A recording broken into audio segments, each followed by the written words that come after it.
this 52-year-old man in Minnesota who stockpiled assault weapons after he found out that maybe elected officials might do something about the fact that it's ridiculously easy to get assault weapons in this country. Pointed an AK47 at his daughter because she had the audacity to get 2 Bs on her report card. So I have mixed feelings about this story. One, this guy should obviously be in jail.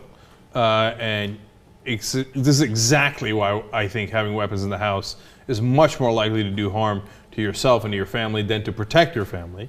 Number 2, hey, look, here's an American who actually cares that his daughter gets straight A's.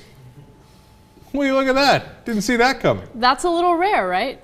These days it is. No, look, I'm really an ass about this stuff because I think Americans are way too lax. They're like, oh man, I'm blaming the government for the education problem. I'm blaming this guy and that guy. Meanwhile, the parents are like playing video games and they're like, oh, honey, you got a C+, congratulations. No, C+ is not congratulations. C does not stand for congratulations.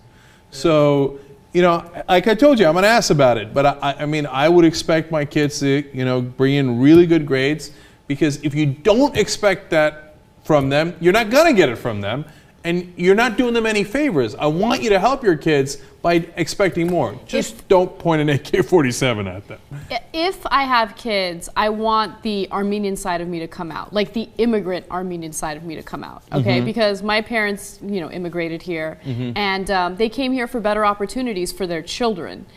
So if I ever screwed up anything in school, oh, I was gonna get it, you know, like, and getting grounded wasn't it. Like, they were very, very strict with me. I thought you were gonna say for a second they were very violent with me. No, they weren't violent, but I mean, it wasn't like, oh, you're grounded for a week, and no. And it was like, you can't get, they were just as picky. If I got 2 Bs on my report card, they'd be like, why'd you get 2 Bs?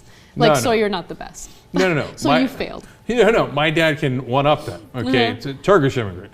I once got a 98 on a test, and he said, so what happened to the other 2 points? And I was like, oh, for Christ's sake. And look, seriously, if I got 100 on a test, he'd ask, so there was no extra credit? Okay. Wow. Okay.